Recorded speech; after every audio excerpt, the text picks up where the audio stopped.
warahmatullahi wabarakatuh. Alhamdulillah rabbil alamin. Hamdal hamidin, hamdal mustaghfirin. Hamdan yuafi ni'amahu wa yukafi'u mazidah. Asyhadu an la ilaha illallah. Asyhadu anna Muhammadan abduhu wa rasuluh. Allahumma salli wa sallim wa barik ala sayyidil wujud, sayyidil qawnaini, sayyidina Muhammad wa ala alihi wa ashabihi wa li baitihi wa dhurriyyatihi ajma'in. Jemaah subuh yang diberkahi Allah, alhamdulillah di pagi yang diberkahi ini Allah masih izinkan kita meniup udara darinya, ya. Alhamdulillah kita ditakdirkan, dipilih untuk bangun di subuh ini di saat masih banyak orang masih mendengkur, bener ya. Maka jangan GR dulu, ini anugerah dari Allah Subhanahu wa taala, kita syukuri. Makanya setiap kali muazin mengatakan hayya 'alas shalah, kita mengatakan la haula wala quwata illa billah. Tiada daya, tiada upaya untuk berangkat ke masjid, untuk mengangkat tangan bertakbir kecuali dengan izin Allah. Orang kalau sudah kena stroke, dia mau ngangkat tangannya ke atas, jadinya kemana? Jadinya ke bawah. Mau ke kiri, jadi ke kanan. Kita belajar takbir, alhamdulillah tangan kita masih, ya. Seandainya pun nanti terjadi di sebagian yang hadir ini kejadian begitu, diridhoi saja, ya. Tapi semoga tidak terjadi, amin, ya. Kita masuk ke bab sekarang, bab tafakkur. Sebelumnya mari kita kondisikan hati, samakan frekuensi pikiran kita dengan membaca surah Al-Fatihah. A'udzubillahi minasyaitonir rajim.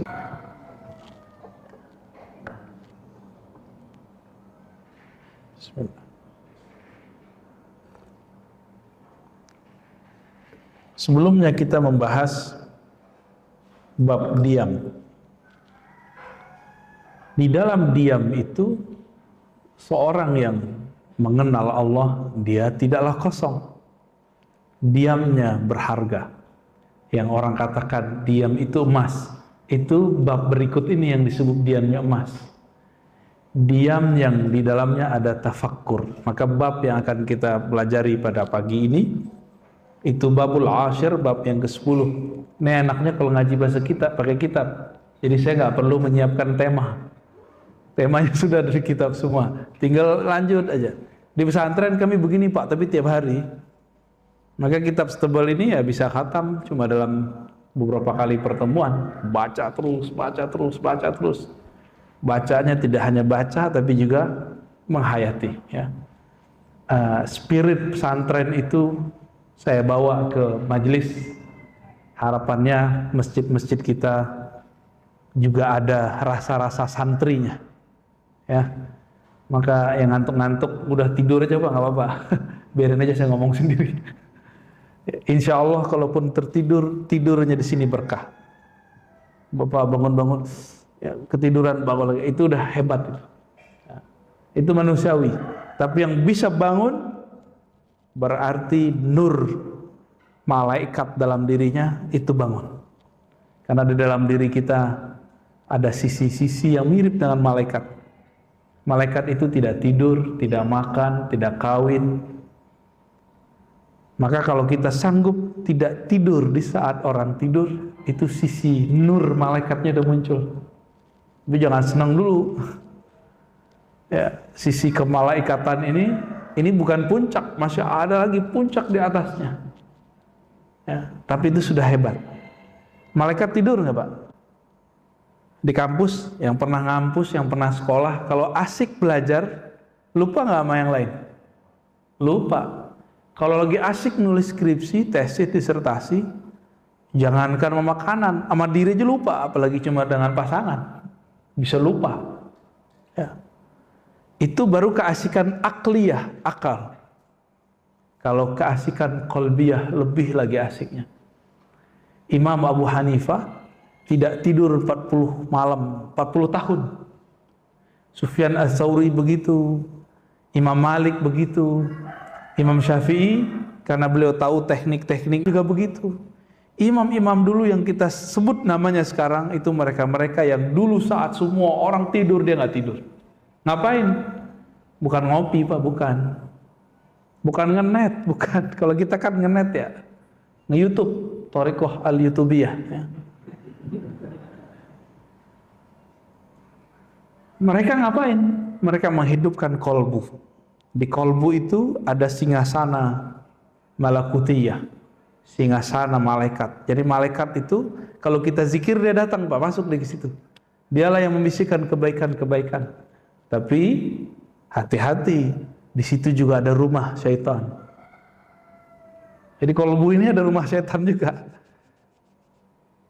Kalau nggak diisi zikrullah, maka yang isi siapa? Syaitan, iblis, Azazil, tentara-tentaranya. Kenapa? Karena dulu syaitan itu dia bisa masuk ke dalam dunia kolbu, dunia malakut, dunia para malaikat. Tapi yang sudah ada dalam diri manusia, mereka sudah nggak diizinkan tembus ke langit. Yaudah, langitnya diri manusia. Jadi kalau orang nanya, mana langitnya diri manusia? Itu kolbunya. Tapi bukan langit yang ngono Pak ya, itu beda lagi tuh. Ini maksudnya langit itu sesuatu yang tinggi, yang luhur. Kolbu kita adalah sesuatu yang sangat luhur sekali. Di sini cuma satu halaman lebih dikit ya. Kalau sempat kita terusin ke bab berikata tafakkara yatafakkaru tafakkuran. Udah jadi bahasa Indonesia bertafakkur. Udah sering nyebut kata tafakkur? Apa artinya?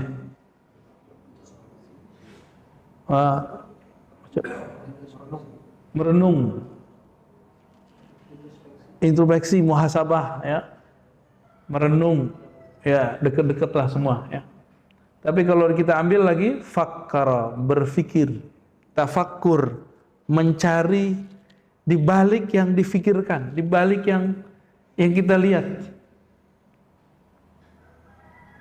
Maka tafakkur ini, kalau fakkara itu sebenarnya mengajarkan cara berpikir, tapi tafakkur mencoba mencari makna dari sesuatu, itu tafakkur. Ini sebenarnya apa ini? Gitu. Itu tafakkur. Namun tafakkur itu kepada objek alam. Jadi tafakkur itu melihat alam. Itu tafakkur. Ada satu lagi temannya tadabbur. Tadabbur itu kepada dalil Quran. Jadi dalil Quran ditadabburi, jangan dibalik. Toh itu keliru, ya, jangan kebalik-balik, jangan munqalib, jangan maqlub. Afala yatadabbaruna al-Quran. Jelas di Quran bahwa tadabbur pasangannya Quran.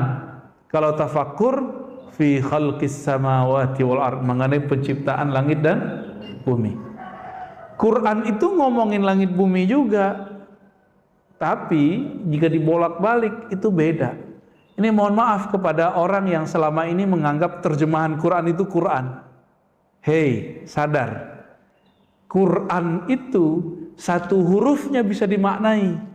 Maka terjemahan yang antum baca dari terjemahan Kementerian Agama kah atau terjemahan dari siapa? Itu baru satu makna daripada ayat. Jadi jangan kemudian kalau udah baca terjemahan udah ngerti Quran, belum. Kalau begitu, kenapa Nabi mengatakan baca kulhu sama dengan sepertiga Quran? Itu kenapa Pak? Kita kalau ulik-ulik terus kalimat kulhu Allahu ahad, kulhu Allahu ahad, nggak ada habisnya. Setahun kita ngaji kulhu Allahu ahad nggak selesai Pak. Sampai mati nggak selesai itu kulhu Allahu ahad. Ngaji huwa Allah ahad nggak selesai. Saya jamin huwa aja udah lama tuh. Tahu dia, bagaimana dia, siapa dia, apa sifat dia, apa yang mustahil bagi dia. Allah, alif lam lam ha. Kok bisa disebut begitu? Dalam bahasa lama Allah juga. Makanya beberapa aliran, kalian jangan sebut-sebut nama Tuhan kalian Allah. Allah itu bahasa kami. Lah bukan begitu. Gak ngerti sejarah bahasa dia berarti. Ini bahasa Semit namanya. Quran itu bahasa Arab, bahasanya Yesus itu Suryaniyah dan Ibraniyah, dua dia, ngomong bahasanya dua. Bahkan disebutkan juga bahasa ketiga Aramiyah. Bahasa Aram itu cuma dipakai sekarang 3 kampung di Syam, di Suriah. 3 kampung doang, itu bahasa tua itu. Sayyidina Adam itu berbicara pakai bahasa apa? Suryaniyah. Itu bahasa paling tua di alam semesta. Itu bahasa paling tua tuh, Suryaniyah. Tapi sebelum itu kan sudah ada iblis. Pakai bahasa apa iblis? Bingung kan? Ya. Itu mereka nyebut dia Allah, itu Allah Pak dari dulu. Tapi dengan dialek yang beda. Elohim. Maka kita kalau doa Allahumma, benar gak? Allahumma bahasa sono Pak. Bahasa Ibrani, Aramaik, Suri, mereka ngomong begitu. Kalau kita dengar cerita kepergian Yesus, apa kata Yesus? El lima sabaktani, Nabi Isa. El itu Allah, Allah gitu. Elohim sama, sumbernya sama kok. Jadi nggak usah sok-sok maling merasa ini nama tuh. Emang namanya begitu. Huwa, Yahweh, sama dia itu. Kalau bahasa kita beliau, pangeran. Orang Sunda nyebut Tuhan pangeran bukan? Gusti Allah, Gusti Allah. Jadi orang nyebut Allah itu gak salah Pak sebenarnya, dialek dia aja begitu. Di kampung saya nyebut Tuan Allah. Datang saya ke orang Jawa nyebutnya Gusti Allah. Sama gak? Huwa, dia. Itu dalam bahasa China, bahasa Prancis itu mirip, pakai D. Kalau kita terjemahkan dia gitu. Apa salah baca? Silakan dibenerin sendiri itu yang ngerti bahasa Prancis, bahasa Tiongkok ya, bahasa Cina, Mandarin.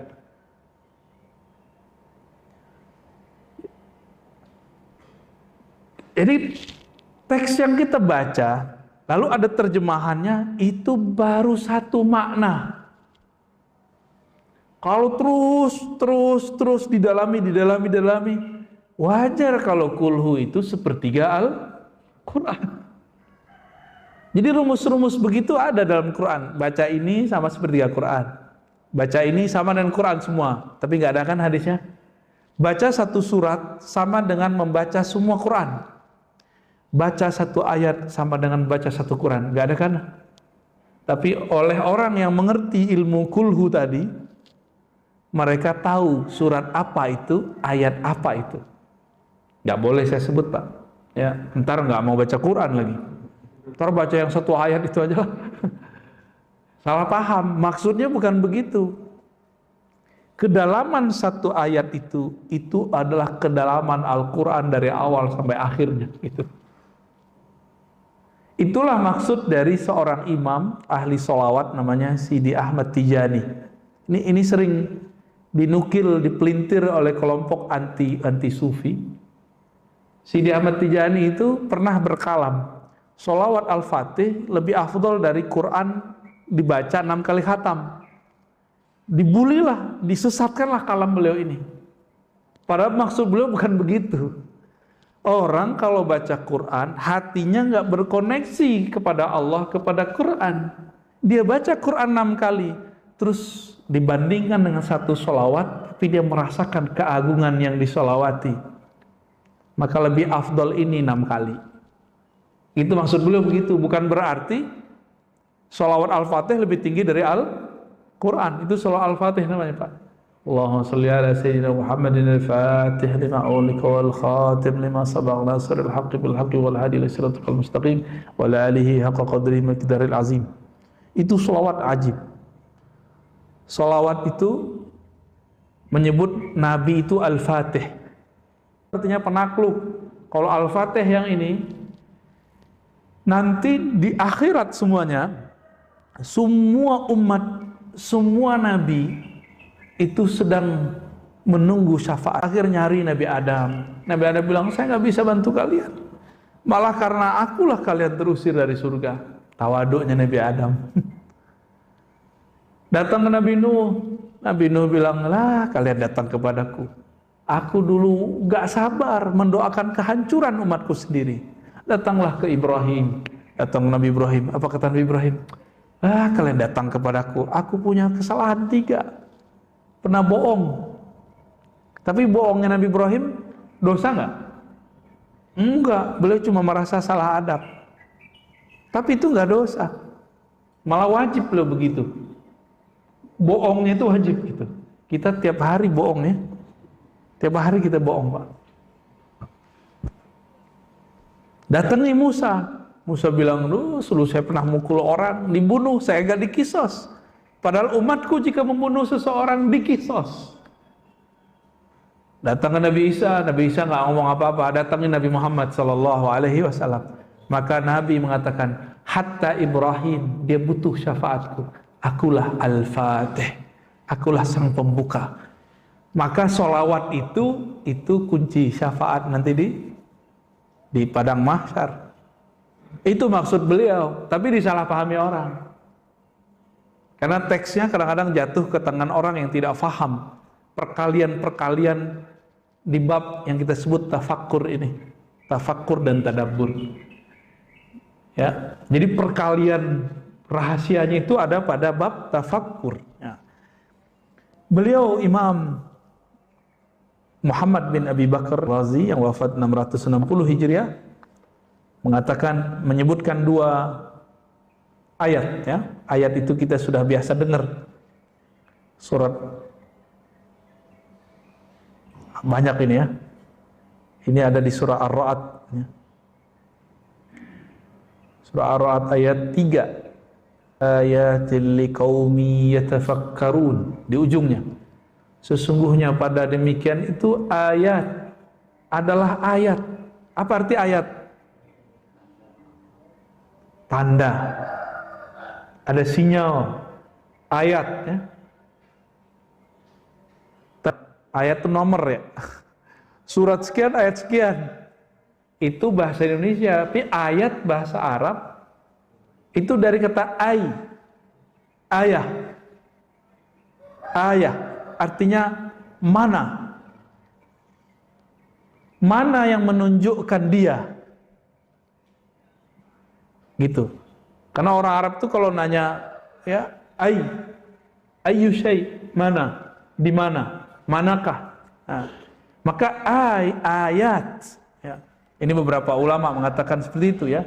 Tapi beberapa yang lain mengartikan ayat bukan dari kata memang tanda-tanda.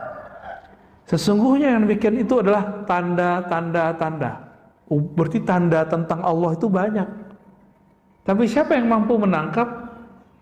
Hanya satu golongan. Qaumi yatafakkarun, kaum yang berfikir. Kaum yang berfikir. Di ayat berikutnya, ayat keempat, surat Al-Imran 191, wa yatafakkaruna fi khalqis samawati wal ard. Mereka bertafakkur mengenai penciptaan langit dan bumi. Nggak usah lihat langit bumi yang di atas. Langit bumi itu kita. Tentang cerita kita itu. Matahari jam sekian terbenam, jam sekian terbit. Musim bulan apa hujan gitu. Itu bisa nggak membaca itu? Dulu ada orang bisa membaca itu, muncullah namanya dalam bahasa Jawa misalnya weton. Itu hasil membaca itu sekian tahun. Jadi aslinya itu bisa diilmiahkan. Cuma belakangan dipercaya, padahal itu cuma kebiasaannya, kira-kira begitu. Bukan untuk dipercaya, untuk jadi panduan. Karena belum ada alat secanggih sekarang ramalan cuaca, misalnya. Belum ada, kalau orang Jepang itu kalau mau kerja atau mau nikah, dia ngetes darah, Pak. Cek darahnya dia sama pasangannya apa. Atau dia mau kerja, ini karakternya apa nih yang cocok dengan darahnya. Itu mereka sudah sampai ke sana. Kalau di kita dibilang syirik, padahal di sana dipelajari dan ilmiah. Itu ilmiah, ya. Sangat-sangat ilmiah. Kita kan senangnya yang bau-baunya barat, bau-baunya Cina, Feng Shui. Feng Shui itu lebih khurafat seharusnya daripada weton, apalagi kalau Jawa tuh. Primbon. Itu sebenarnya hasil membaca. Jadi kalau orangnya bener cara bacaannya nggak bakal syirik, malah tambah wise dia membaca alam. Kok orang-orang dulu itu betul-betul melihat. Jadi ada dulu nenek-nenek kita tuh nggak perlu pakai jam, dia cuma ngelihat bulan. Oh, jam sekian nih, ngelihat matahari. Makanya nenek-nenek kita dulu nggak perlu pakai kacamata, Pak. Kita sekarang udah rabun-rabun karena mereka memanjakan matanya ngelihat gunung, ngelihat tanpa radiasi. Kalau kita udah kena radiasi handphone, Pak. Saya pernah pakai kacamata, Pak. Alhamdulillah hilang waktu ngajar di Istiqlal. Nggak balik-balik, ya udah saya pikir, udahlah mungkin ini akhir aku pakai kacamata. Nggak pakai lagi sampai sekarang. Tapi kita barengi. Nyetir, ngeliat yang jauh, baca, ngeliat yang dekat. Begitulah terus. Terus sesekali diistirahatkan. Kita sadar tapi mata dipejam, zikir. Wah, itu energinya dahsyat sekali. Sangat dahsyat. Pergerakan alam fisika, tapi juga perpolitikan. Bapak sudah lihat dulu Amerika meninggalkan Irak. Habis itu apa yang terjadi? Muncul ISIS. ISIS dapat senjata dari mana? Tiba-tiba pergi. Ternyata mereka membuat perang dingin, mengadu domba antara umat Islam Sunni Syiah. Syiah yang ada saat itu di Irak, Yazidiyah, yang ada di Suriah, namanya Alwiyah atau Alawiyah, ya. Kelompok yang meyakini, dan itu kemudian dituduhkan kepada presidennya. Ini kan beda nih sekarang kan, coba lihat. Ini mohon maaf ngomong politik dikit, Pak. Ini kita baca alam. Waktu presiden Afgan kejadian seperti ini, dia lari nggak? Lari. Nggak tahu mana yang benar tuh, Pak. Nanti jawab sendiri. Dia mikir nih, presiden Afgan sekarang, kalau aku nggak lari, nanti perang saudara. Alasan dia. Kalau presiden Suriah, saya nggak ngelihat dia Sunni Syiah, Pak, karena istrinya seorang Sunni, menteri-menterinya seorang Sunni, dan dia sholat di belakang ulama yang Sunni, Ahlus Sunnah. Guru-guru saya juga tuh, yang jadi khotib di sana. Terus Syiahnya di mana? Kita juga bingung. Ya. Ini memang black campaign untuk menghancurkan. Ternyata Suriah dulu nggak mau dijadikan negaranya tempat melintas ini gas, apa namanya? Yang menghubungkan antara negara-negara Teluk dengan Turki. Itu versi guru saya, Pak, Dr. Taufik Al-Buti. Anak dari syekh yang dibom oleh pemberontak di Suriah. Lagi ngajar tafsir begini nih, dibom. Gimana kita nggak emosi, Pak, ngeliatnya? Ya? Maka kita nggak mau itu terjadi di negeri ini. Kita nggak rela, sedikit pun kita nggak rela. Ya? Kita nggak mau biarin itu. Tapi skenario sebelumnya apa? Amerika tiba-tiba pergi. Tahu-tahu ISIS ada senjata, ya. Ada senjata ini, senjata itu. Tiba-tiba muncul, datang pergerakan, katanya mujahidin, dan itu banyak, lebih dari 10 pergerakan. Konyolnya, orang kita kirim dana yang dibantu bukan rakyatnya. Siapa yang dibantu? Ya, ini bukan kesalahan Ustadz di sini. Mereka nggak tahu medan juang di sono. Terkirim ke kelompok pemberontak. Untung dianggap sebagai suatu kealpaan. Kalau dianggap sebagai kesengajaan, bisa habis. Ustadz-ustadz kita yang mengumpulkan duit itu. Itu pemberontak bersembunyi di belakang masyarakat sipil. Coba saya nih presiden, Pak, caplok orang. Yang benar gimana? Saya bela atau saya kabur kayak presiden Afgan? Yang benar loh ya.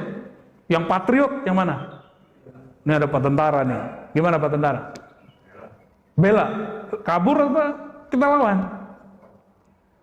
Ini secara akal nih, tafakkarun. Kalau dia mikir, yang benar itu yang di Suriah itu. Cuma karena sudah dicuci otaknya, ini perang Sunni Syiah, Sunni Syiah.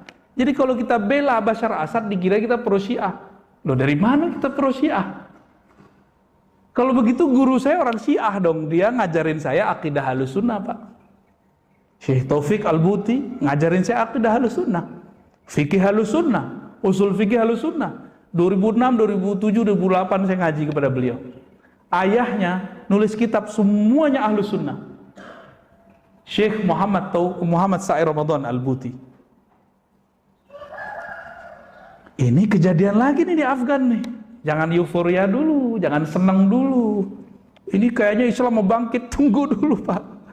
Mana ada Amerika pergi dari suatu negara, ninggalin senjata, terus dia nggak punya misi. Nggak ada ceritanya. Jadi Bapak tolong jangan euforia ya. Mikir, ini ayatnya nyuruh mikir nih. Pola-pola ini kita harus baca. Tapi sayangnya memori kita pada pendek-pendek semua. Terserah setelah ini Bapak sepakat dengan saya gak masalah. Tapi saya cuma ngajak berpikir. Kalau hasil pikiran kita nanti beda gak apa-apa toh.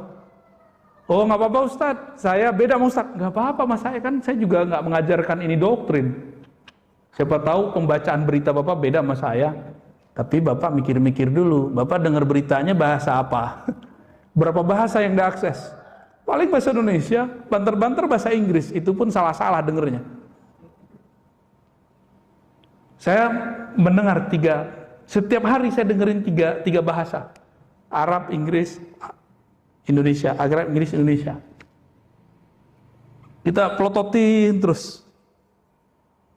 Kagetnya apa Pak? Apa yang bikin saya kaget? Taliban itu tadinya kita anggap, oh jangan-jangan ini Panji Al-Mahdi nih. Bagaimana mungkin jadi Panji Al-Mahdi? Mereka ini dari suku Fustun. Fustun ini Israel yang hilang. Bapak nggak percaya? Silakan buka beritanya. Buka hasil penelitian dan penjelasan orang-orang Yahudi, orang-orang Israel. Oh di situ yaudah kita tunggu aja dulu deh. Ya. Maka jubirnya namanya siapa? Zabihullah. Itu nama-nama, bukan nama-nama orang-orang Arab itu Pak. Bahasa Arab Zabihullah. Yahudi, Israel. Zabih. Apa arti Zabihullah? Nabi yang disembelih Allah. Kalau versi Israel kan itu Ishak. Ya. Kalau kita kan nggak ada ngasih nama anak kita Zabihullah. Itu gaya-gaya bahasa sana itu uslubnya. Sampai sekarang tradisi-tradisi itu masih ada di Pustun. Dulu kan kita sering dengar ya, Pustun gitu ya. Itu Pak mereka ini. Nah, ini sekedar opini aja. Siapa tahu Bapak juga nanti nonton berita. Jangan cuma nonton TV One, Metro TV. Itu terlalu biasa Pak. Sesekali dengerin yang Arab, ngomong-ngomongan. Shadaqallahul-azim. Paling gitu, ya. Bukan gagah-gagahan Pak, beneran. Ya. Saya serius. Kita serius. Dulu terjadi, ini sunatullah, ngajak kita berpikir. Waktu terjadi di Suriah, Irak itu, saya hampir setiap hari saya dengar dari berita-berita sana. Emang simpang siur. Satu A, satu B. Ini pun opini saya bisa salah, ya. Ini bisa salah karena ini bukan suci ya. Ini kan baru usaha menangkap ini rahasia apa di sini nih. Tapi Bapak perang ideologi, komunis lawan apa? Lawan liberal. Dulu liberal ya. Sosio apa? Ya komunis sama ya syuyu'i ya. Ya apalagi itu macam-macam namanya. Kalau sekarang beralih dari perang ideologi kepada perang teologi, dan itu sudah berhasil di Irak, berhasil di Suriah. Tapi alhamdulillah di Suriah guru-guru saya masih banyak yang hidup. Cuma ada anak yang dibunuh, ada ponakan yang dibunuh, ada guru dari guru kita mati. Siapa aja yang pro kepada negaranya dianggap Syiah dan kafir oleh orang di sini. Jadi 2013 Syekh Taufik Al-Buti guru kami yang Ahlus Sunnah ini, dia bukan orang Syiah. Dia bapaknya baru meninggal Pak, baru habis dibunuh sama kelompok pemberontak. Beliau diundang lah, saya cuma senyum melihat beliau nangis.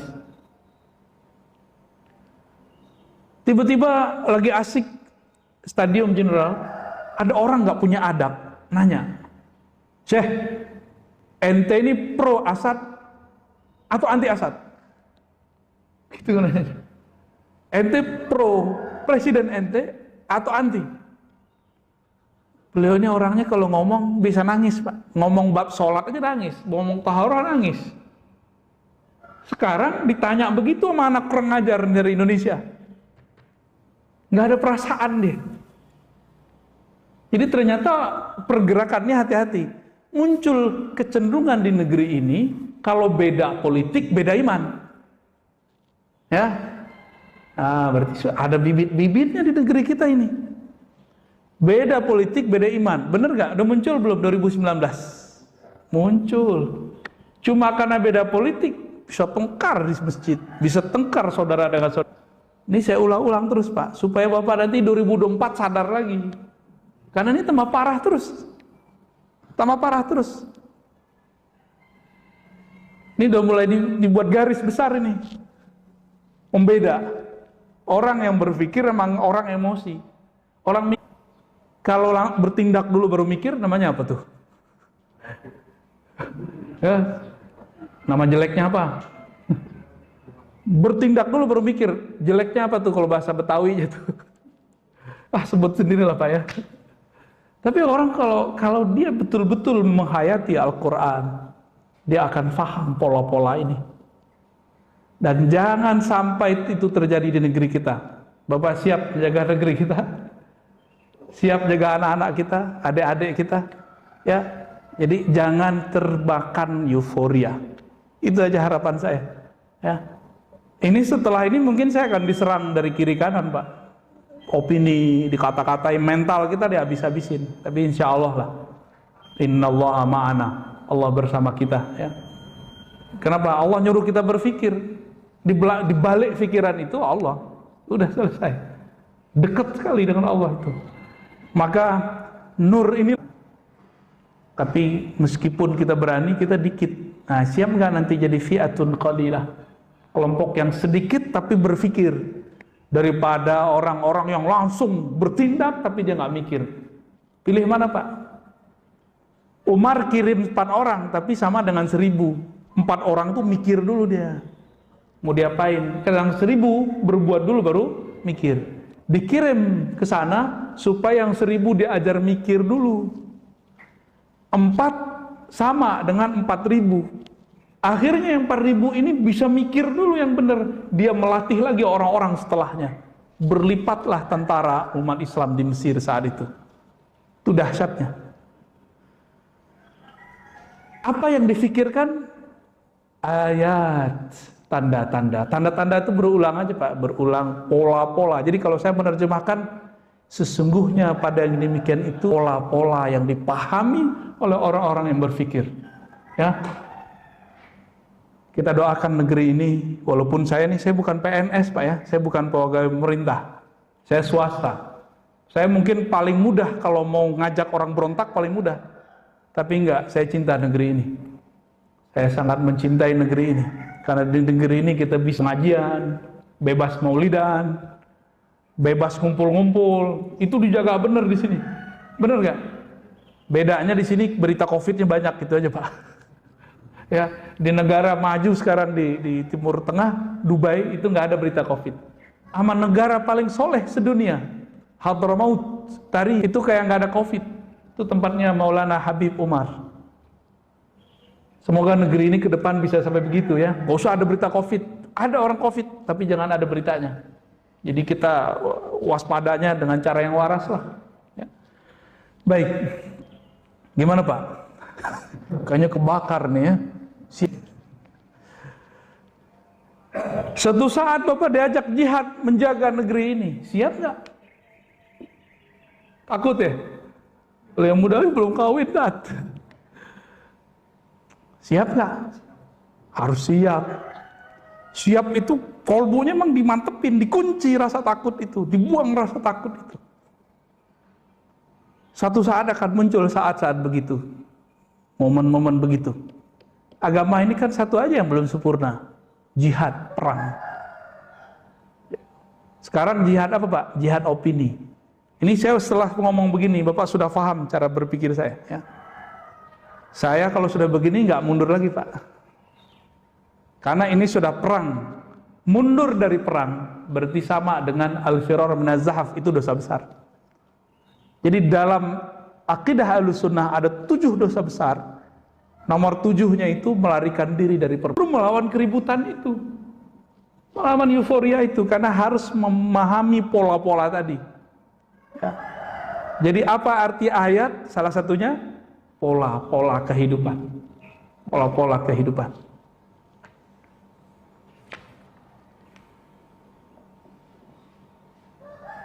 Maka dalam sebuah riwayat, ya, riwayat ini dinukil oleh Imam Al-Faqihani, tapi sebenarnya ini kalam daripada Imam Sari Sakti. Sari Sakti ini Imam Salafus Saleh, hidup di abad ke-3 Hijriah, guru dari Imam Junaid. Kita sering nyebut ini gurunya dia. Apa kata beliau? Cuma beberapa ulama mengatakan ini hadis. Yang benar ini bukan hadis, ya.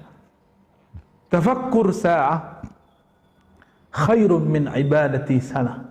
Berdasarkan ayat tadi, kata Imam Sari Sakti, bertafakkur sesaat saja itu lebih baik daripada ibadah 1000 tahun, atau ibadah setahun tapi nggak ada tafakkur, nunggak tapi nggak ada tafakkurnya. Dan ini terbukti, orang nanti banyak yang soleh secara fisik, tapi dia nggak ada kecerdasan spiritualnya, nggak ada. Akhirnya emosi, beda sama dia kata-katain neraka. Nah, ini udah mulai muncul nih. Maka saya kasih tahu Pak dari sekarang, musuh kita nanti bajunya sama kayak kita, sama-sama pakai kopiah. Untung lagi nggak pakai kopiah ya. Ya maksudnya sama-sama baju orang sholat lah.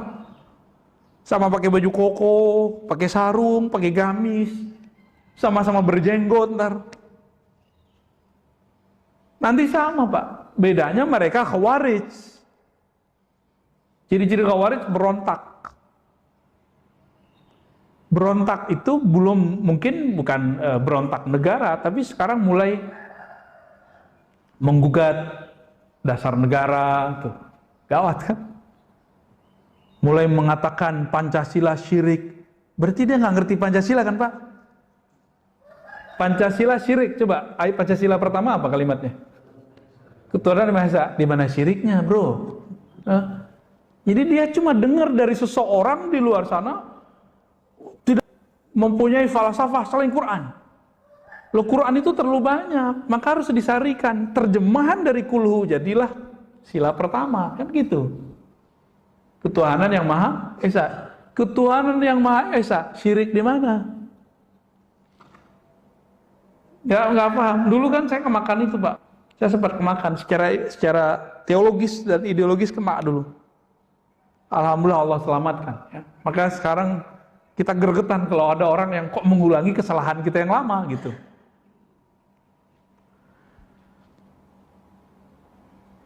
Orang kalau berpikirnya benar, maka ibadahnya walaupun sedikit itu lebih berefek daripada orang yang berpikir sedikit ibadahnya banyak.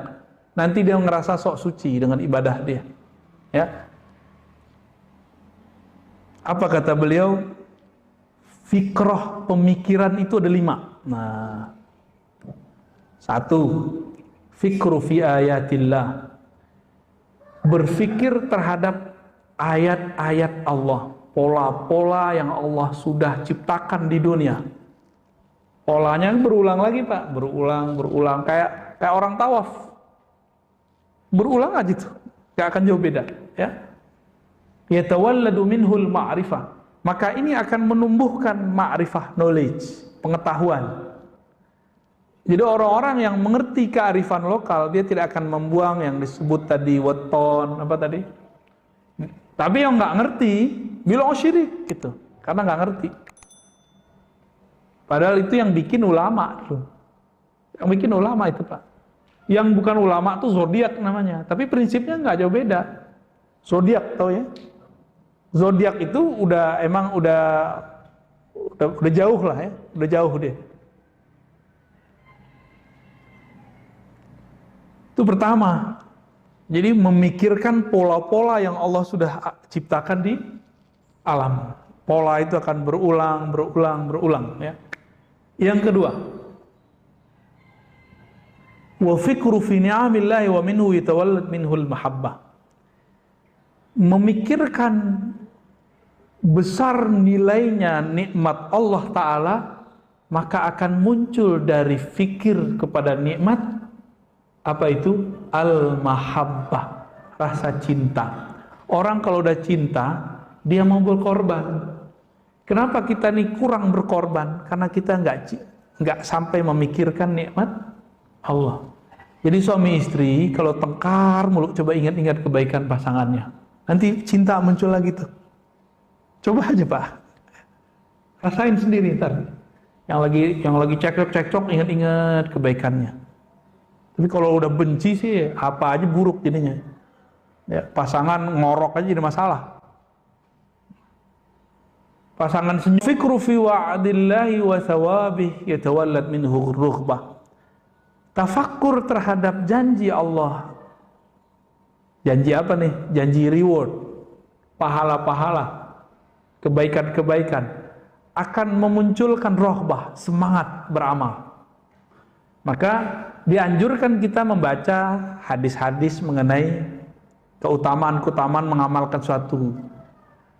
Baca ini dapat pahala ini, itu dianjurkan. Atau kita dengar testimoni. Jadi ini bahasa lainnya testimoni. Testimoni mengamalkan itu muncul semangat nanti. Ya. Wa fikru fi, sebaliknya memikirkan resiko akibat melakukan sesuatu. Dari sisi Allah pasti ya. Kita lihat kalau kita buat ini pasti begini. Beberapa waktu lalu kita ketemu dengan salah satu praktisi kayak magic atau apa gitu ya. Ternyata dia bukan orang musyrik, Pak. Dia cuma gaya aja kayak orang-orang kepercayaan. Kalau ngobrol sama dia ternyata ngomong Quran, hadis, Quran, Allah, tauhid, itu aja. Pantas dia kebal kayak Nabi Ibrahim. Ketemu sama dia, terus dia cerita kepada kami. Saya itu pernah, kalau Allah bilang, kamu jangan lakukan ini. Saya itu penasaran, emang kalau kita lakukan akibatnya apa? Dia lakuin, Pak. Dia lakukan yang Allah larang di Quran itu, apa yang terjadi? Oh, rizkiku jadi seret gitu. Penyakitku jadi banyak. Maka dia berhenti juga penyakitnya, rezekinya lancar lagi. Nah, itu namanya testimoni. Ya. Nah, kita perlu mendengarkan orang-orang berbicara ini, ya, supaya apa? Muncul rahbah, rasa waspada, rasa takut kepada Allah Subhanahu wa taala. Udah berapa tuh? Udah 4 ya. Yang kelima, insani fi janbillah yatawalladu minhul haya wan nadamah. Ya. Memikirkan, mirip seperti yang dikatakan tadi. Sikap berlebihannya seseorang di sisi Allah, ya, akan membuatkan kita ada rasa malu, ya. Jadi orang-orang yang mengenal, tidak membawakan dirinya dipandang oleh Allah, ya. Kita kalau nggak merasa kita dilihat Allah, nggak muncul rasa malu. Jadi malu ini kapan muncul? Kalau kita merasa diperhatikan. Pernah nggak diperhatikan dulu oleh guru di sekolah? Malu nggak kemudian bertindak yang aneh-aneh? Nah, kira-kira begitu. Sekarang karyawan, pegawai dilihat pakai CCTV, malu nggak mereka melakukan hal-hal yang di luar tugasnya? Pasti malu. Ya. Wa'alam, ini bagian akhir. Ya. Anna tafakkura qa'idul lil insan ila al khair wa daliluhu idza kana tafakkuran sahihan maqsudan bihi al firar min al khalqi ila al haqq wa taftish an aqrabi turukil wusul Allah azza wajal. Tafakkur itu adalah guide-nya manusia. Jadi yang bimbing kita itu tafakkur kita, yang kemudian menggait kita kepada yang baik. Bahkan membawa manusia dari euforia bermakhluk, asik dengan makhluk, kemudian kita diangkat kepada Khalik, kepada Allah Subhanahu wa taala. Nabi Muhammad sebelum diresmikan sebagai Rasul, beliau kan udah Nabi. Apa amalan beliau? Beliau sering merenung, kemudian beliau pergi ke Gua Hira, tahannus. Tahannus itu salah satu programnya tafakkur. Dua, tafakkur, tadabbur, tafakkur, tadabbur. Beliau tafakkur. Maka Nabi itu di saking kerasnya, meskipun kerasnya arus kemusyrikan, orang tuh nyembah berhala. Tapi Nabi terbawa nggak? Ini saya kasih tahu salah satu karakter orang yang tafakkur, dia tidak termakan oleh mainstream. Dia sendiri itu sudah cukup. Dia nggak perlu kata orang, dia nggak perlu menurut orang. Ini bukan orang kebablasan, terlalu kepedean, bukan. Dia sangat mengerti pola-pola Allah Subhanahu wa Ta'ala. Makanya Nabi Ibrahim karena tafakkurnya kuat, Allah sebut beliau ummah, satu umat. Jadi Nabi Ibrahim itu kualitasnya sama dengan satu umat. Wajar Allah kasih beliau hadiah anak, yaitu udah tua, beliau punya anak. Anaknya pertama siapa? Nabi Ismail, Nabi Ishak, Nabi. Bahkan ada anak-anaknya yang lainnya, Madian, sampai 6 dari Jarul Siti Konturah. Jadi anak beliau dari Siti Konturah itu 6 atau 4, itu banyak. Anak-anaknya sampai ke negeri kita. Jadi bapak-bapak ini mungkin keturunan Nabi Ibrahim jalur Siti Konturah. Mungkin loh Pak ya. Jangan gear dulu. Pasang Habib berarti depan. Enggak begitu Pak ya. Kan mungkin. Kenapa? Kalau kita membaca teks. Tinggal dibuktikan pakai DNA apa nanti? Bener nggak nih? Jadi antum benci sama Israel, misalnya nih, benci kepada Israel sebagai bangsa nggak boleh, tapi benci kepada Zionis yang mereka merusak alam ini itu boleh, bahkan wajib kali ya. Itulah yang disebut al-Yahud di Quran, lan tarda ankal Yahud. Yahudi nggak bakal ridho kepadamu, itu Yahudi Zionis. Pakai alif lam di situ, di Zionis maksudnya. Tapi Yahudi yang lain itu nggak banyak yang masuk Islam. Kita nggak tahu nih pergerakan yang sekarang tuh yang mana, ya. Wallahu a'lam bishawab. Maka Bapak Saudara Allah akan tafakkur kita, insya Allah kita akan menjadi umat yang mandiri. Amin ya rabbal alamin. Ya. Gimana Ustaz Harun? Antum udah ngantuk nih kayaknya. Aneh yang belum tidur, antum yang ngantuk. Kita baru turun dari kandang, bener Pak. Melayang-melayang doang bentar di mobil. Pas bangun, cuma tidurnya dari mana tuh? Lah ini masjid apa ini?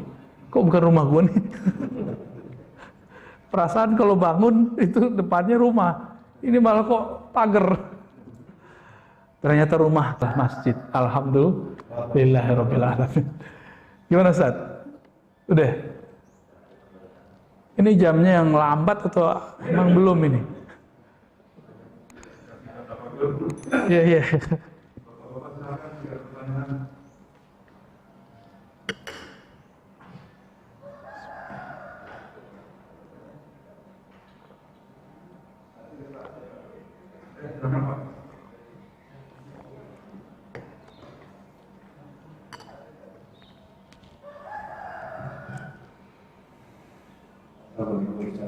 Waalaikumsalam warahmatullahi wabarakatuh.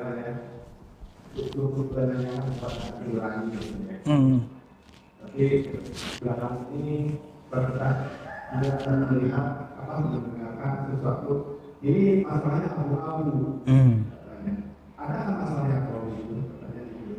Jadi kalau ada tanya siapa yang abu itu?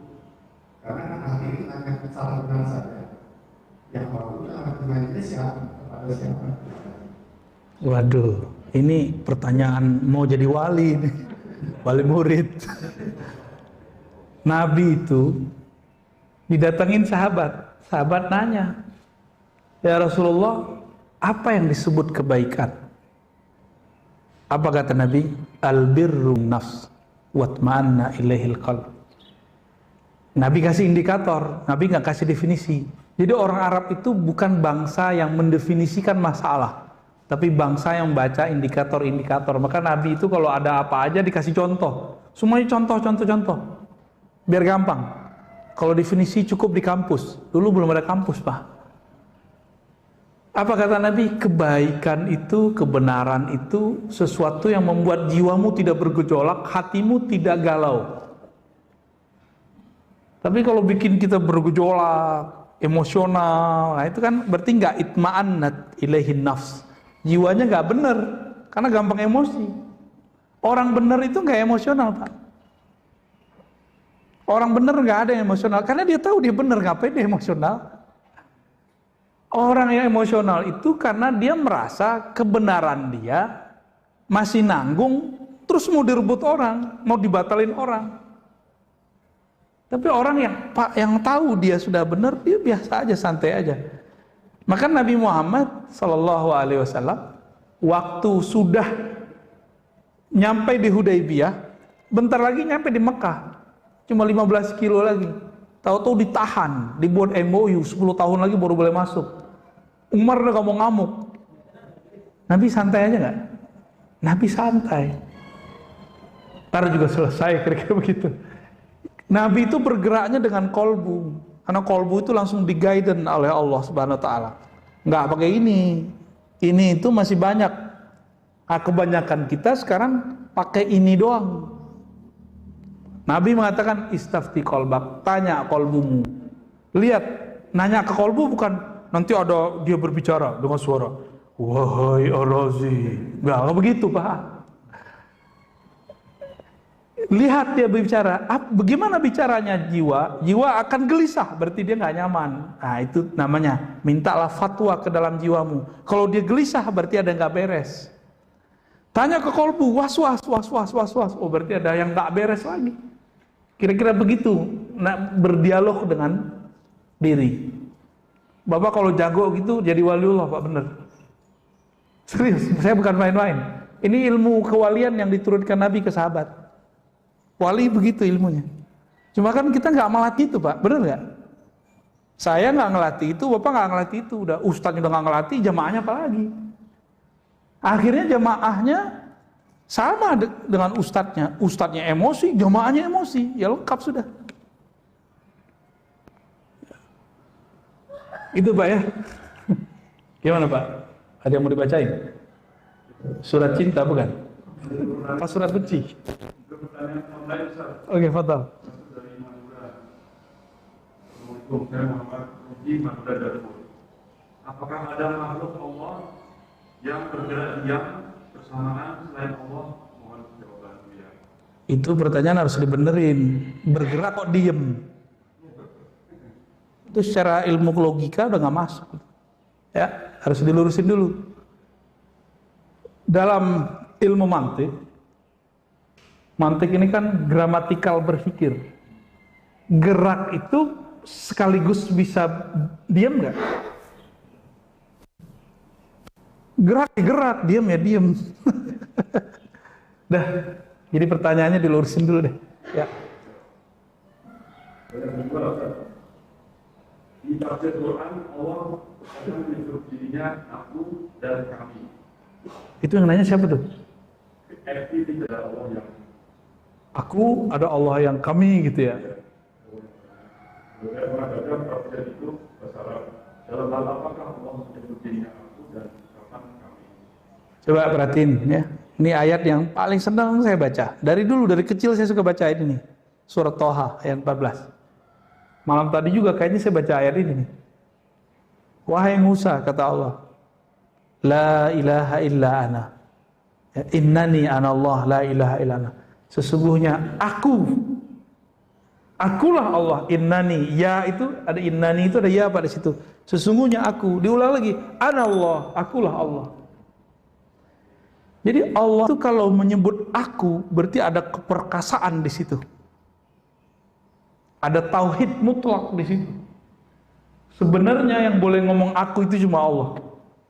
Karena ana itu salah satu nama dari dia. Dulu Buya Hamka tuh nulis, sebenarnya kalau kamu mengatakan saya, aku, kamu sudah mencuri, kamu sudah memakai salah satu dari nama-nama Allah. Itu Buya Hamka tuh Pak. Cakep juga Buya Hamka, emang dia sufi juga tuh. Karena ayahnya sufi, kakeknya sufi. Di akhir ayat dekat sama sufi-sufi. Meskipun beliau tokoh Muhammadiyah yang emang kita nggak dengar tasawuf, kecuali tasawuf modern ya, di kalangan Muhammadiyah. Itu ajib tuh ya, saya teringat masa kecil kita bacaannya buku-buku Buya Hamka. Kita datang ke jiran, ternyata orang-orang sana ya seumuran bapak pak, itu bacaannya buku-buku Buya Hamka. Jadi kalau membuka cerita dengan mereka lewat Buya Hamka. Bagaimana dengan kami? Nah, coba lihat kami ya. Kalau aku tadi keperkasaan, keesaan, mutlak. Ini baru sebagian yang kita buka Pak ya. Ada banyak makna dalam aku itu. Kalau Allah mengatakan nahnu kami, inna nahnu nazzalna adz-dzikra, ya, sesungguhnya kamilah yang menurunkan az-dzikra. Apa arti az-dzikra?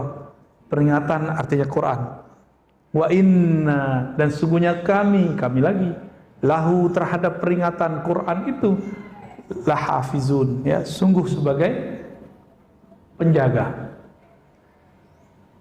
Saya mau tanya, adakah di alam semesta ini sesuatu yang tidak ada nur Allah dalamnya? Adakah sesuatu yang terjadi di alam semesta tanpa campur tangan Allah Subhanahu wa taala? Ada nggak? Kalau ada berarti ada Tuhan selain Allah. Ada nggak? Berarti di sini ada peran Allah nggak? Walaupun zahirnya manusia yang buat.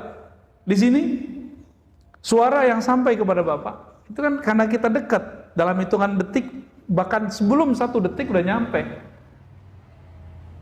Tapi kalau jauh suaranya menggema baru nyampe kan di sana, telat nyampenya. Kita kalau dengerin petir, yang nyampe duluan cahaya atau suaranya? Cahayanya, karena kecepatan cahaya beda dengan kecepatan gelombang suara. Beda Pak. Allah Subhanahu wa taala ada nggak? Jadi siapa sebenarnya yang menyampaikan suara ini kepada Bapak? Itu bukan saya Pak, Allah yang nyampein. Masuk nggak?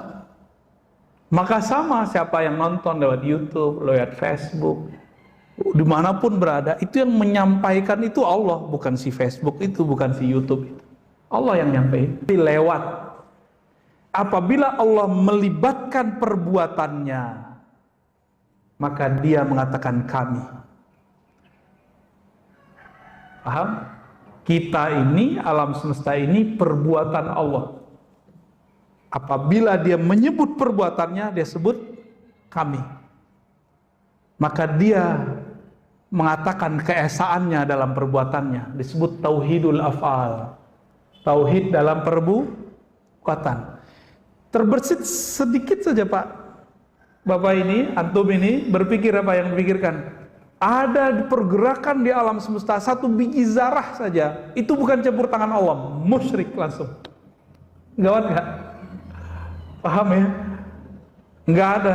Bukan berarti kita fatalis, enggak. Kita sedang ingin menguji tauhid kita. Kira-kira seperti itu Pak. Jadi keyakinan kepada Allah itu harus benar-benar bulat, sebulat-bulatnya Pak. Enggak boleh sumbing dikit, enggak boleh. Sumbing dikit syak, enggak diterima oleh Allah Subhanahu wa taala. Maka niatkan kita ngaji ini memantapkan keyakinan itu. Yang keyakinan ini Bapak enggak dapat dengan sholat 1000 rakaat. Itu maksudnya tafakkur sesaat lebih afdol daripada ibadah 1000 tahun, ibadah setahun. Kenapa? Dengan mengaji begini, pola-pola berpikir yang mantap, yang sahih tercipta nggak dari tadi? Tambah yakin nggak beragama? Tambah yakin nggak beropini? Insya Allah ya. Tadi nggak kebayang jihad, pas kita colek pada siap jihad Pak. Tapi jihad yang benar. Jangan ngaji jihad dulu sebelum ngaji bab toharoh.